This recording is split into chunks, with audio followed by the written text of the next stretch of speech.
Rappelons les règles, Margot Bourdin. Qu'est-ce que j'ai le droit de faire ? Est-ce que j'ai le droit de faire la fête ce soir ? Alors oui Mathieu, vous avez le droit de réveillonner ce soir, mais de façon modérée. D'abord, couvre-feu oblige, vous avez interdiction de sortir dehors entre 20h et 6h demain matin.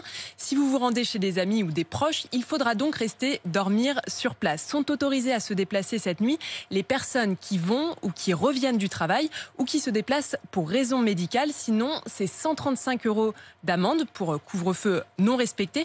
Ensuite, le gouvernement appelle au civisme et à la responsabilité individuelle. Il recommande donc de se limiter à 6 convives à table hors enfants. En théorie, si vous êtes plus de 6 chez vous, la police ne peut pas intervenir, sauf si des voisins appellent pour tapage nocturne. Là, vous risquez une amende de 68 €. C'est vrai ça, Stanislas Godon, vous ne pouvez pas aller frapper à la porte de chaque Français pour vérifier qu'ils sont bien 6 à table ? Alors d'abord, c'est pas possible. On peut pas mettre un policier derrière chaque pavillon, chaque porte d'appartement. Par contre, il est vrai que les policiers peuvent, je dirais, toquer à la porte ou sonner à la porte d'un domicile privé et puis constater évidemment le tapage nocturne, verbaliser les personnes, mais par contre, ils ne peuvent pas pénétrer à l'intérieur du domicile. Bon, mais ça, pour tapage nocturne, il faut qu'il y ait les voisins qui aient appelé. Il faut qu'il y ait les voisins qui aient appelé ou que les policiers aient constaté quand ils sont en patrouille parce qu'il y a la musique très forte, parce qu'il y a un Vous rassemblement de plusieurs encouragez les dizaines. Français à dénoncer leurs voisins ?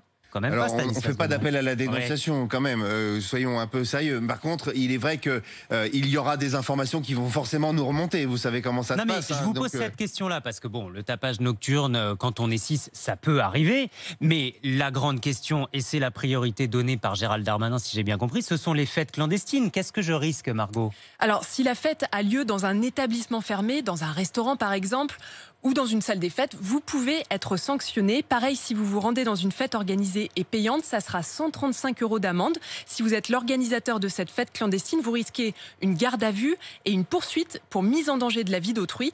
Et bien sûr, dernier conseil pour ce soir, si vous optez pour un nouvel an festif, même en petit comité, gardez vos distances, portez un masque, lavez-vous les mains et surtout, pas d'embrassade à minuit.